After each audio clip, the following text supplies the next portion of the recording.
करते हुए जो हमारे कथावाचार्य हैं उनको भी नमन करती हूँ, उनकी सारी टीम को, गांव के सभी मेरे बुजुर्गगण, मेरे युवा भाइयों, मेरी माताएं बहनें, मैं आप सबको बहुत शुभकामनाएं देना चाहती हूँ कि एक ऐसी अच्छी कथा आप सब ने रखी है। इस कथा के अंदर आप सब लोग अच्छी बातें सीख रहे हैं कि हमारे ईश्वर ने क्या किया और हम लोगों को अपने जीवन में क्या करना चाहिए।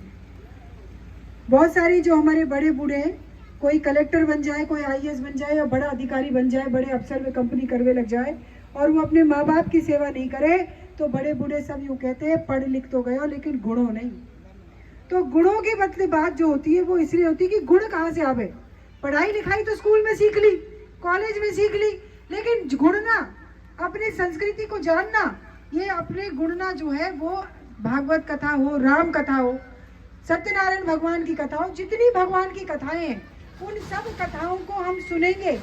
और अपने जो बच्चे हैं, नए बच्चे, उनको सुनाएंगे तो निश्चित रूप से आप ये समझिए कि बच्चों में पढ़ाई के साथ साथ गुण भी आ जाएंगे, जो गुण हम हमारे समाज के लिए आवश्यक होते हैं।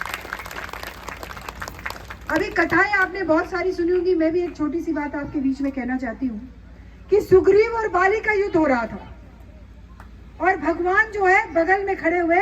और देख रहे थे कि भाई कैसे सुग्रीव जो है हटे और बाली मुझको देखे तो मैं उसमें उसको तीर दे दूं और उसको मृत्यु प्राप्त हो। और जब उसमें तीर लग गया और वो नीचे निढाल होके गिर गया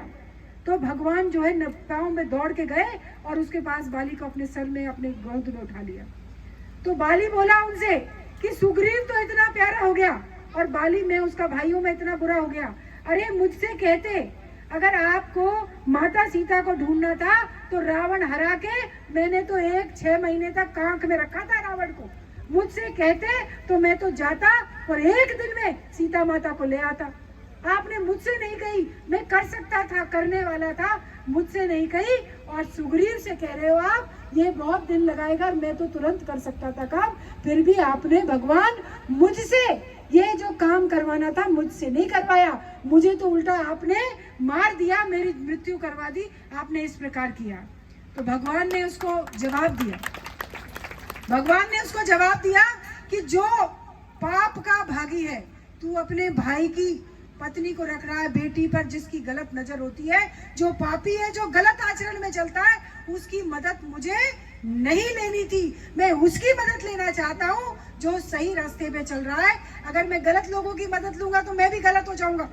इसलिए मुझे तो मर्यादा स्थापित करनी थी। जो सही है, सुग्रीव सही है, इसलिए मुझे उसकी मदद चाहिए, चाहे 1 दिन में आवे, चाहे सीता 100 दिन में आवे, चाहे कैसे ही आवे, लेकिन तेरी मदद मुझे नहीं चाहिए थी क्योंकि तू पापी था, तू गलत रास्ते पे चल रहा था। तो इसीलिए मैं आपसे कहना चाहती हूँ सबसे कि हमको भी अपने काम के लिए, जैसे कोई काम होता है तो यूँ कह यार कोई बात ना, चल भाई के पास चल, तू तो काम हो जाना चाहिए। मैं आप सबसे कहना चाहती हूँ भगवान का काम था, चाहते जैसे कर सकते थे, लेकिन उन्होंने उन्हीं का साथ लिया जो सच्चे हितैषी थे, जो अच्छे आदमी थे। इसी प्रकार हमको भी अपने जीवन में अपनी जो संगत है, अपन जिसके साथ बैठते उठते हैं वो सब अच्छे लोग हों, अच्छी संगत के लोग हों, तो हमारा भी जो मार्ग है वो सही बनेगा और आगे अच्छा बनता जाएगा। मैं तो आप सबसे निवेदन करना चाहती हूँ कि आज इस भागवत कथा में आई हूँ, 11,000 रुपये तो मैं यहाँ दे के जा रही हूँ आपकी भागवत कथा में आपके लिए, लेकिन एक चीज और कहना चाहती हूँ, कर आप मुझे